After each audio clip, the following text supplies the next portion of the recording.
Hi, welcome to our show. It's called And Where Are They Now?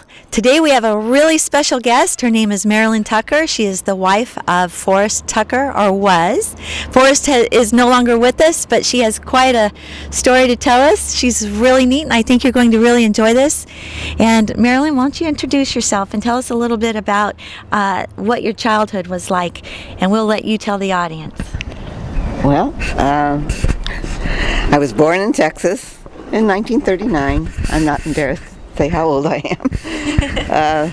But my family moved to California when I was a baby, and I grew up in San Jose.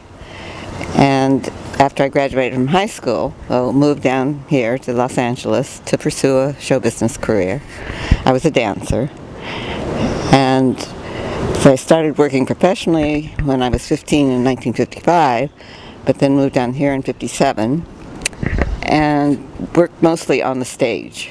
And one of the shows I was in was the National Touring Company of Music Man, and that's where I met my husband. He was the star of the show, and I was the chorus girl. Chorus girl Mary Starr, like a princess story. What did you think the first time you laid eyes on Forrest?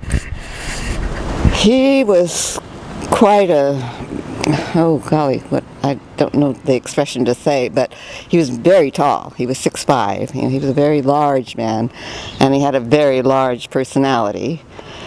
And I was in awe of him.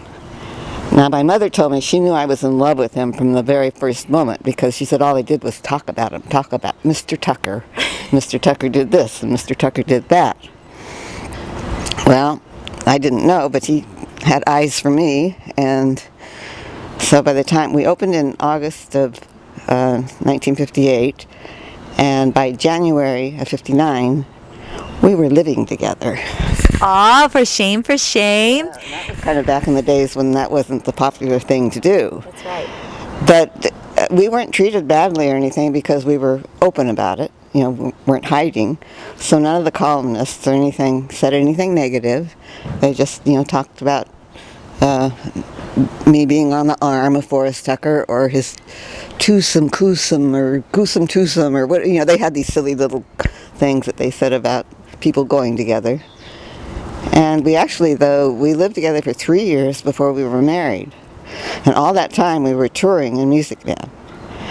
And then we got married April 23rd of 1961. And after Music Man, we moved to New York, and then, then we moved to Chicago, and Chuck was doing a radio show, a morning radio show in Chicago that he loved because he was finished by 9 o'clock in the morning. But he would come out to Hollywood to do guest stints on different television shows, and he would tape the different stars that he worked with and whatnot, and take those tapes back to Chicago and play them on his radio show. And he just thought it was a wonderful way to live. He didn't want to move back to Hollywood. But he gets the script for F Troop. And I remember we were in bed, and he was reading it, and he was laughing so hard, he almost fell out of bed, and he said, "Baby, I'm sorry. I gotta go do this. This is just too good to turn down." So we moved back out here, and he did F Troop for 2 years. And from then on, it was mostly movies and guest starring and whatever. He had a couple of other series that didn't do as well as F Troop. And then he passed away in 1986. I'm sorry to hear that. How did you feel when you were on set with him? Well, I would say when I worked on the show, I would rather be home scrubbing floors. It was so boring because, all the time it takes for all the setups, the lighting and everything. And then you get up and you work for at least small parts like I had. You work for maybe a half an hour, and the rest of the day you're just sitting around waiting. And I thought it was very boring. Did your children enjoy going on set with you? They weren't born yet. They were, Cindy, my daughter, was born in 1966, and my son was born in 67. So they were just babies during F Troop. But they used to go on sets of other shows that he did.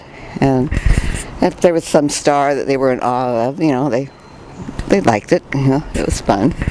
Okay, thank you very much. We'll be right back with another clip, and when we return, we'll be talking a little bit more about what their home life was like. Thank you, Marilyn. You're welcome.